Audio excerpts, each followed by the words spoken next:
Commander Alan Wright stood by the viewport of the transport ship and watched as Centaurus Prime grew larger. The massive space station looked like a metal flower with dozens of petals stretching outward. Lights glittered across its surface, marking the homes and workplaces of 100 different alien species. Quite a sight, isn't it? Dr. Lisa Mason joined him at the window. Her dark hair was pulled back in a neat bun, and her blue uniform bore the Earth Alliance insignia. Alan nodded. Hard to believe it's been 20 years since first contact. 20 years of being treated like children by the Galactic Council, Lisa said quietly. Alan didn't disagree. Since 2067, when the first alien ships appeared in Earth's orbit, humans had worked hard to join the interstellar community. They had adapted to alien technologies, learned new languages, and followed council regulations. Yet somehow, they always seemed to be denied full membership rights. That's why we're here, Alan said. President Williams believes a new diplomatic approach is needed. Kevin Stone approached them, his tablet displaying streams of alien text. As the team's Sinolinguist, he had spent the journey studying recent council communications. Commander, I found something odd in these transmissions, Kevin said. There are encrypted channels discussing human colonies in the outer systems, specifically Titan Base and the Europa mining facilities. Alan frowned. The Council has no jurisdiction over those colonies. Exactly, Kevin replied. So why are they discussing them in secure channels? The transport ship docked with a gentle bump. Alan straightened his uniform and addressed his team of 15 diplomats and specialists. Remember why we're here, he said.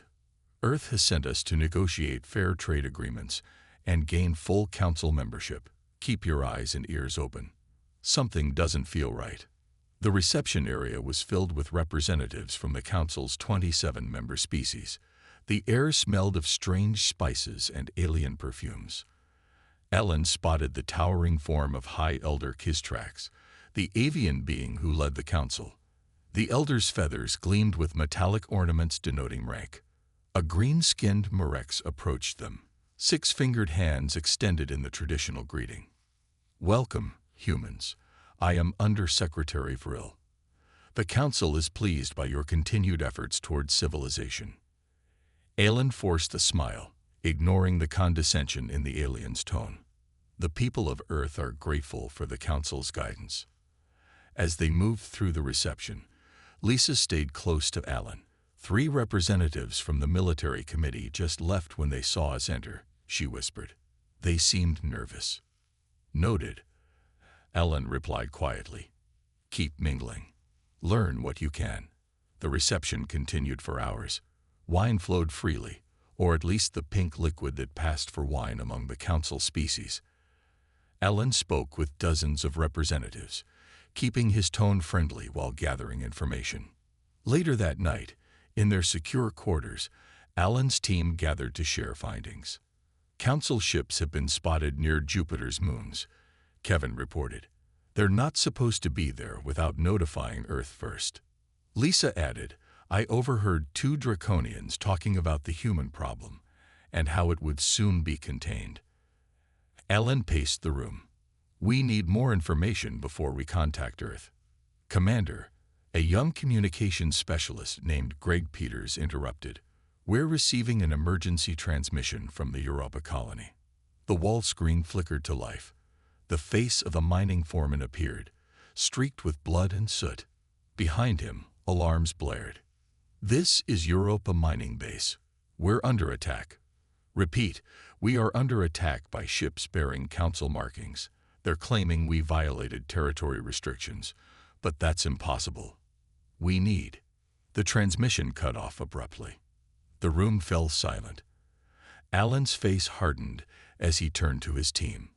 It seems we have a new mission, he said.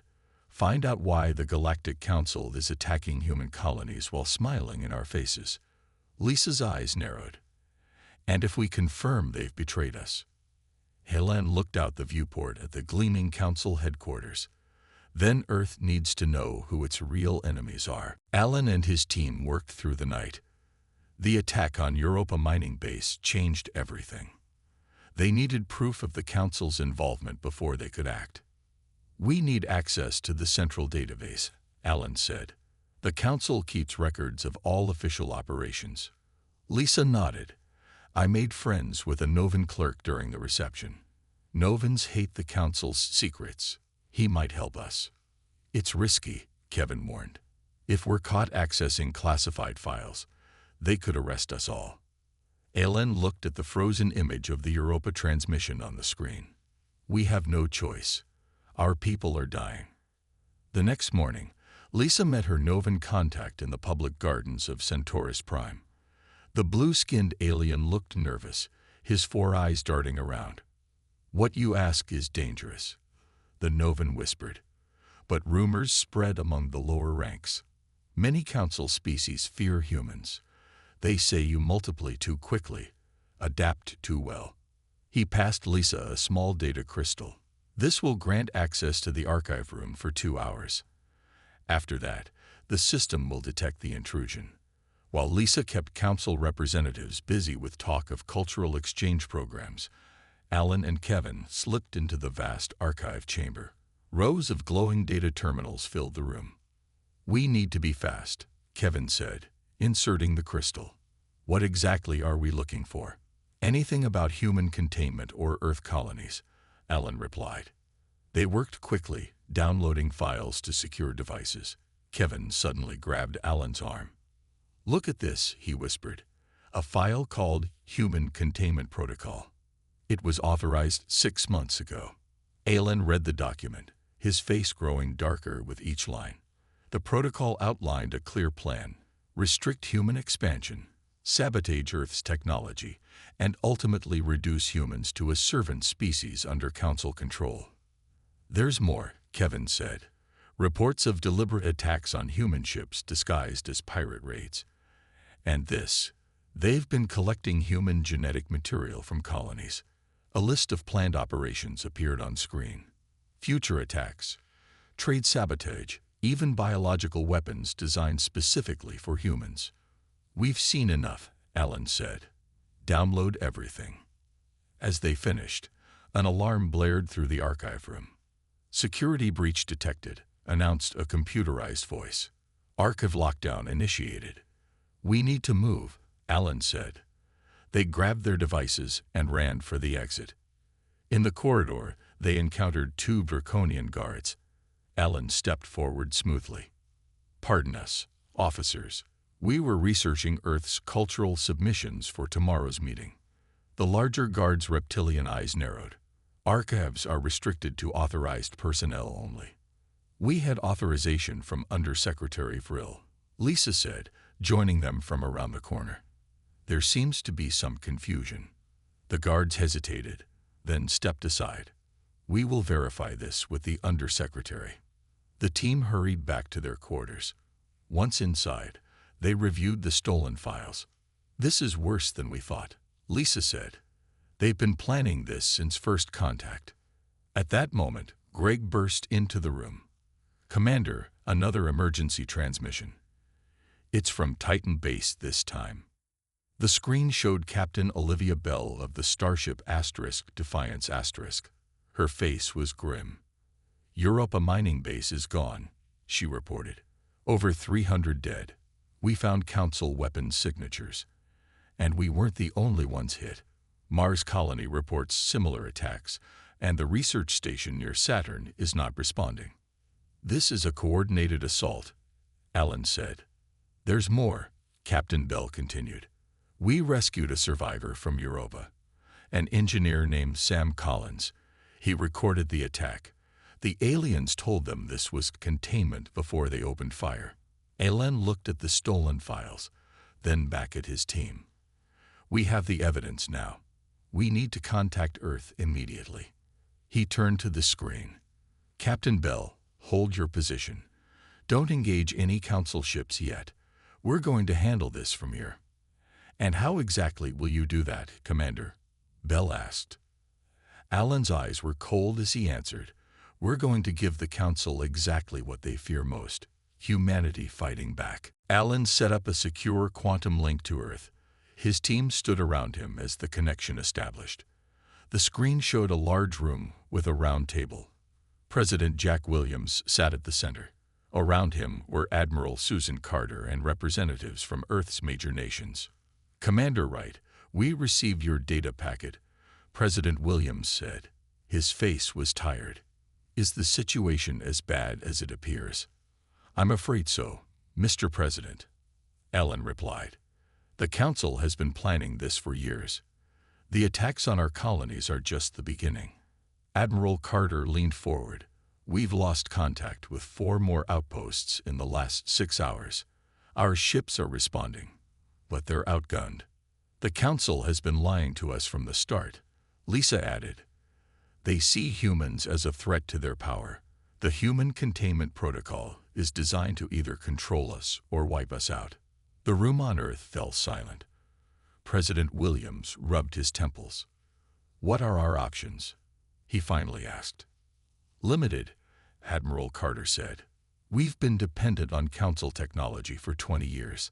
Our ships can't match theirs in open combat." "But we have something they don't expect," Alan said. "They think we'll beg for mercy. They don't understand humans very well." Kevin stepped forward. "The files we found show the Council has never faced real resistance. They've spent thousands of years as the unchallenged power in this sector. They're complacent." President Williams looked at each person around the table. "Are we seriously considering war against the entire Galactic Council? 27 advanced species. They're already at war with us," Alan said firmly. "They just didn't bother to tell us before they started killing our people." The Earth representatives talked for hours. Reports of more attacks came in during their discussion. Finally, President Williams made his decision.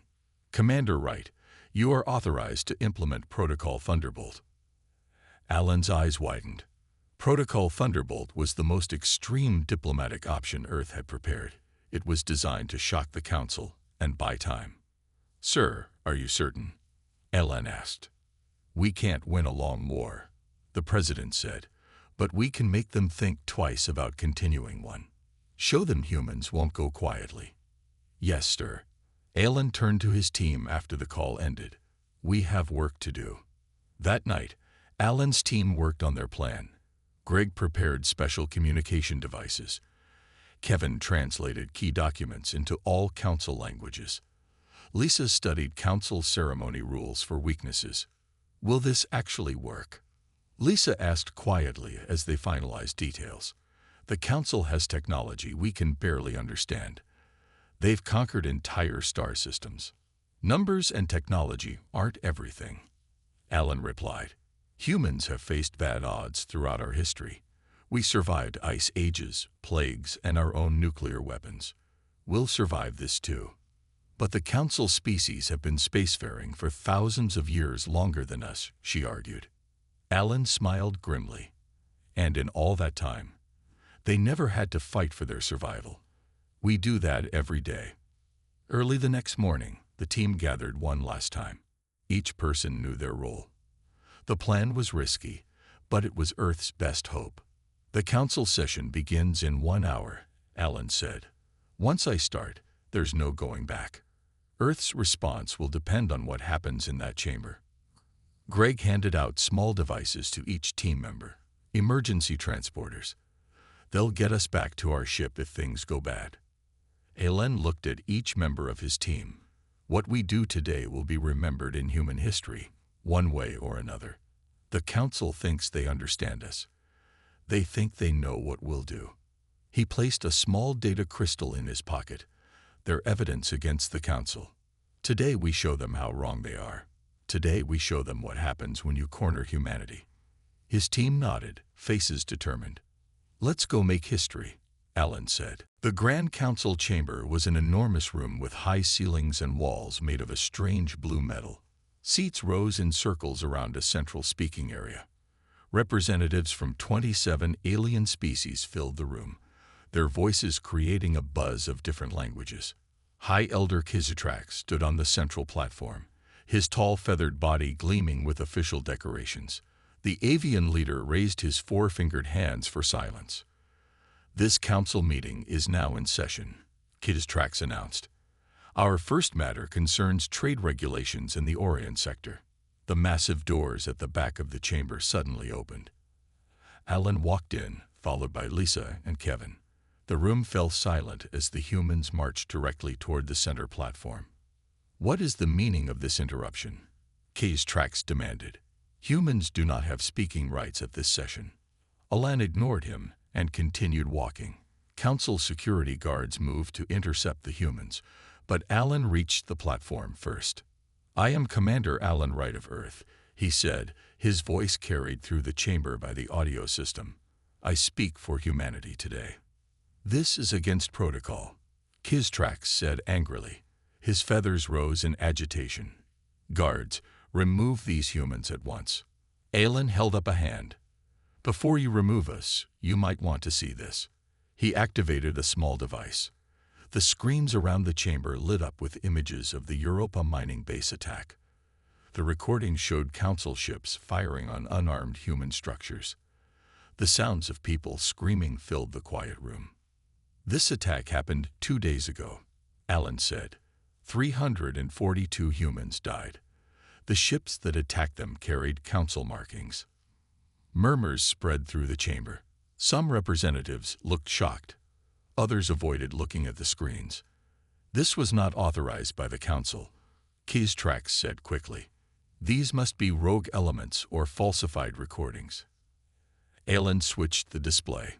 Now it showed the classified council document titled Human Containment Protocol. "This is your official directive," Alan said. "Signed by you, High Elder, and 12 other council leaders.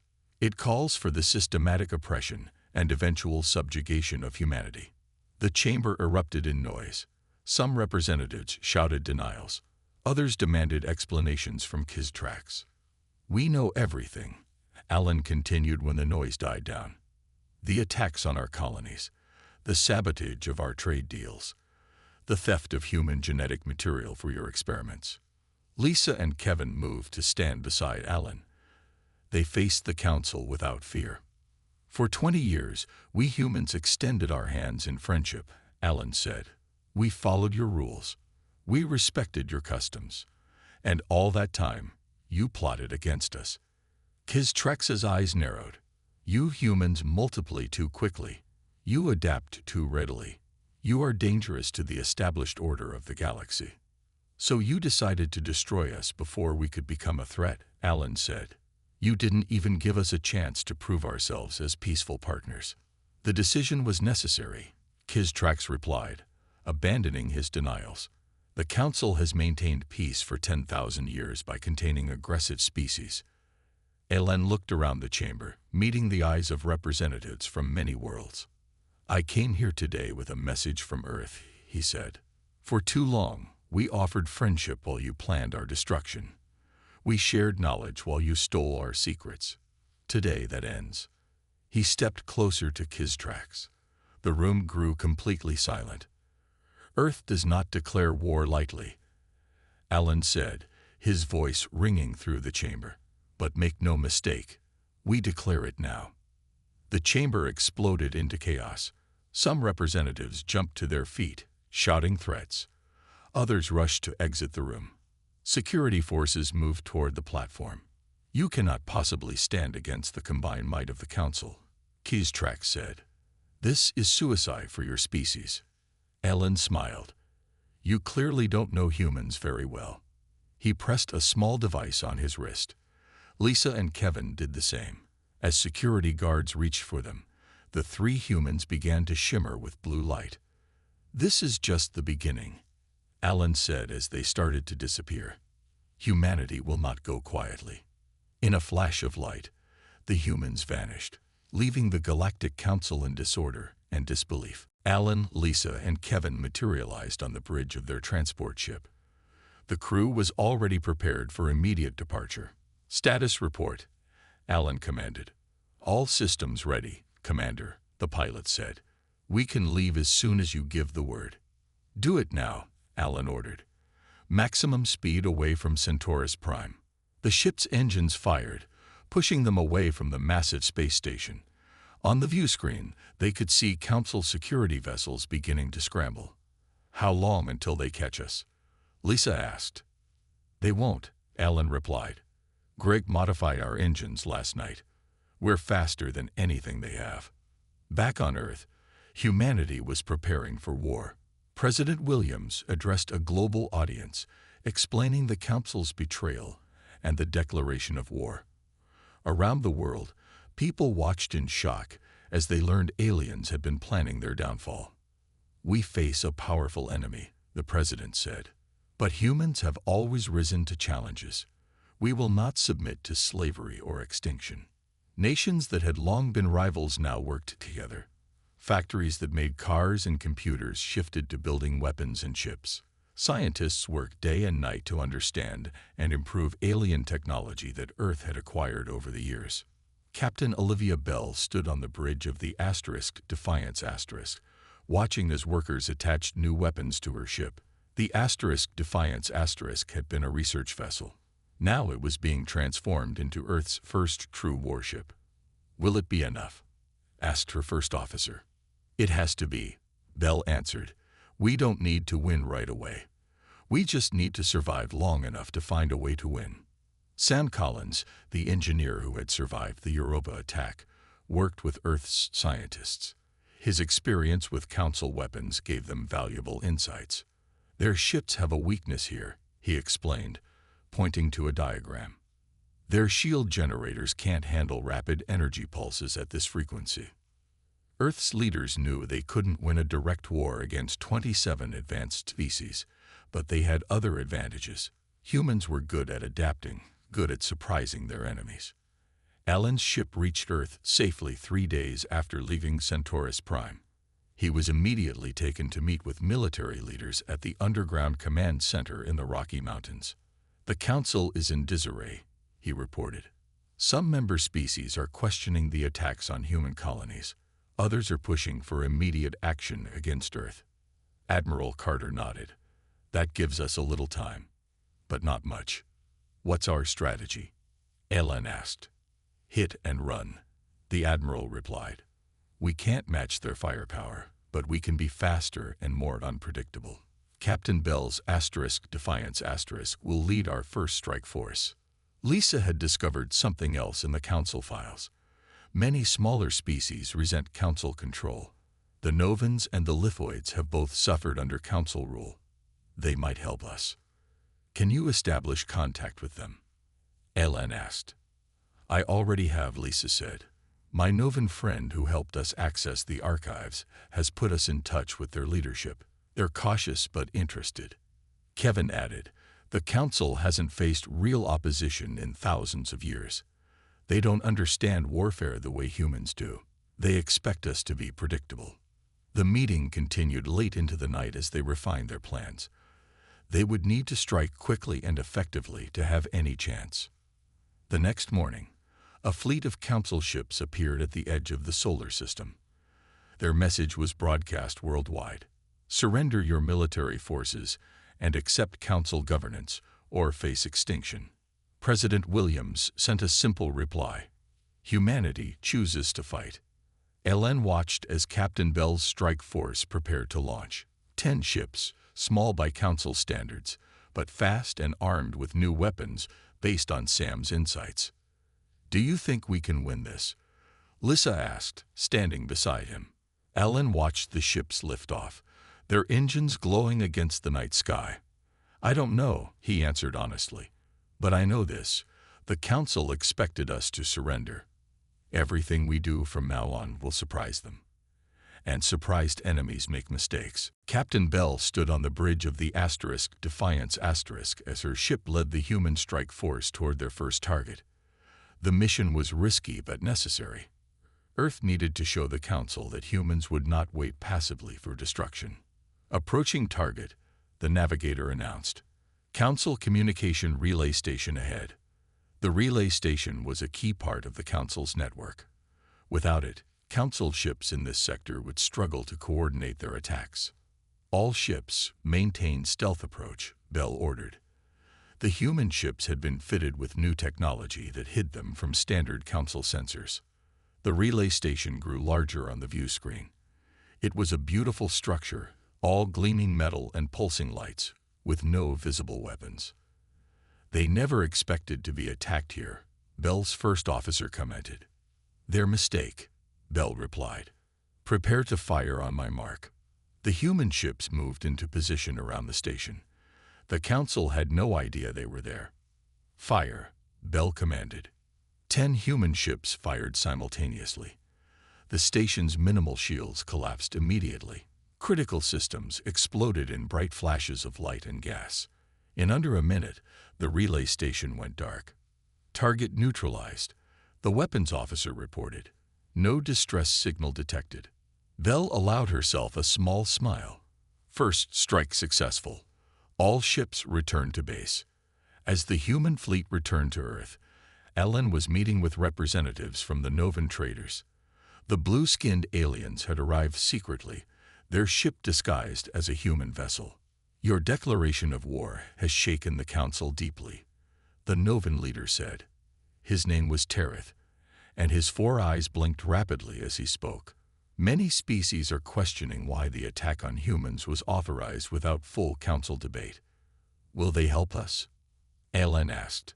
"The Lithoids have already agreed to supply your forces with shield technology superior to what the Council gave you," Tereth answered. "And we Novans control many trade routes.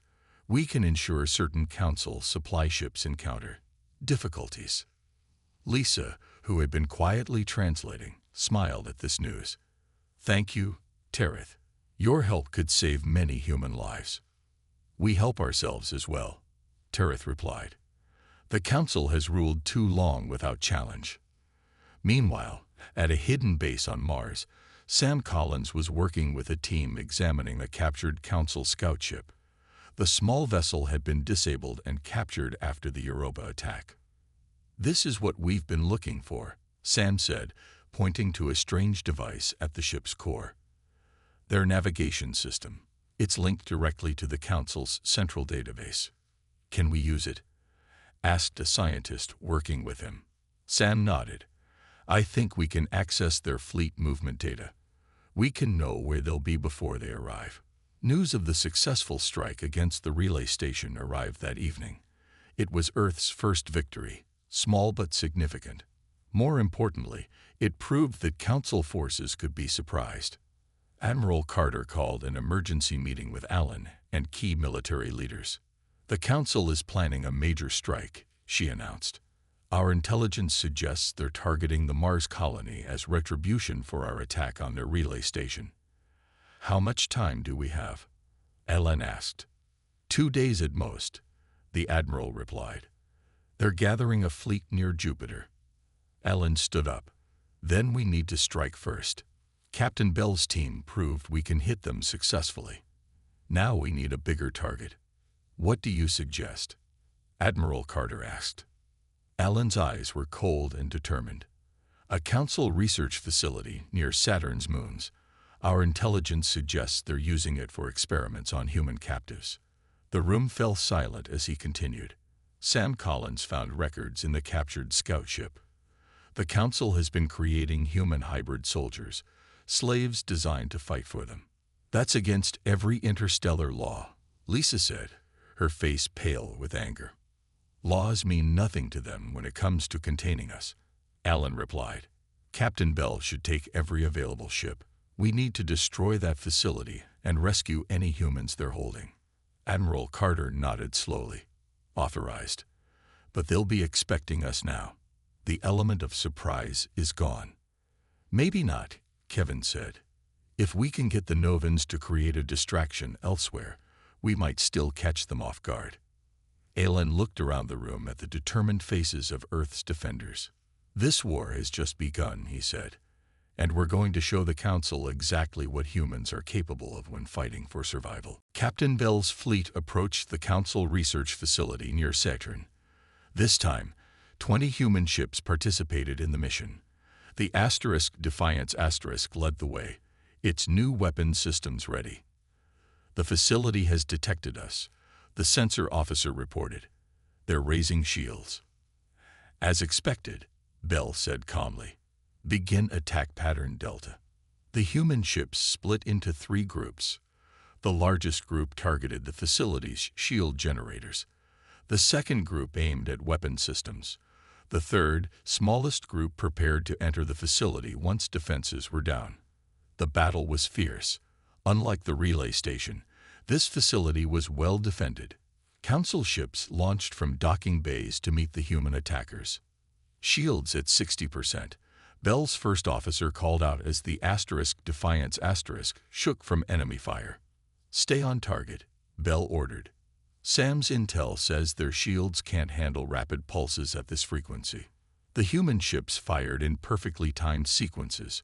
The Council ships had more powerful weapons, but the humans had the advantage of Sam's knowledge.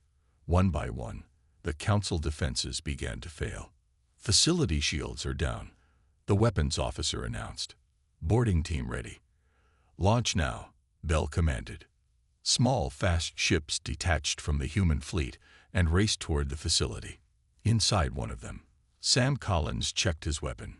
He had insisted on joining the rescue mission. These people were my friends on Europa, he had told Alan. I'm going to help save them. The boarding party fought their way through the facility. They found dozens of human captives in sealed rooms.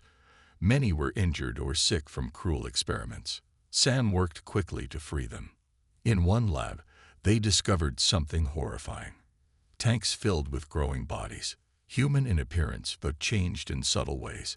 The Council had been creating hybrid soldiers, as Alan suspected. Set charges throughout the facility. The boarding team leader ordered. We're taking the survivors and destroying this place. Back on the Defiance Captain Bell watched as the rescue ships returned, carrying the freed human captives. Once the last ship was safely aboard, she gave the order to withdraw. As the human fleet moved away, the charges detonated. The Council research facility exploded in a series of bright flashes, completely destroyed. The news of this victory spread quickly through human space. The rescue of captives and destruction of the hybrid soldier program boosted morale everywhere. More importantly, evidence of the Council's cruel experiments was broadcast to all alien species. Many Council members were shocked by what they saw. Creating slave soldiers violated the Council's own oldest laws. Support for the war against humans began to fracture. 2 weeks later, Alan stood before the Council again. This time, he wasn't an uninvited guest. He had been formally requested to speak as Earth's representative. With him stood Tereth of the Novans and a crystalline lithoid elder. High Elder Kizitrax looked much less confident than before. Many council seats around him were empty, their occupants having withdrawn support. The council has reconsidered its position regarding Earth, Kizitrax said stiffly. We propose an immediate ceasefire and negotiations. Alan looked around the chamber. The last time I stood here, you called humans a threat to the galactic order. What has changed? We underestimated you, Kizitrax admitted, and we were wrong to authorize the human containment protocol without full council debate. Earth doesn't seek the destruction of the council, Alan said, but we will never accept second-class status. Any peace must recognize humans as equals, with full rights to develop our technology and expand to new worlds. Such terms would change the balance of power that has existed for thousands of years, Kizitrax said. That balance was already changing, Alan replied. You just refused to see it. After long negotiations, a new agreement was reached. The Galactic Council would continue, but reformed. Humans would have equal membership. The species that had helped Earth, the Novans, Lithoids, and others, would also gain new influence. As Alan prepared to return to Earth with the signed treaty, Lisa joined him on the observation deck. Did you ever think we'd end up here? She asked. From declaring war to negotiating peace in just a few weeks. Alan looked out at the stars. The Council never understood us. They saw our capacity for violence and fought that defined us. They missed our greater strength. Which is? Lisa asked. our ability to imagine a better future, and our determination to create it, Alan said, even when everything seems impossible.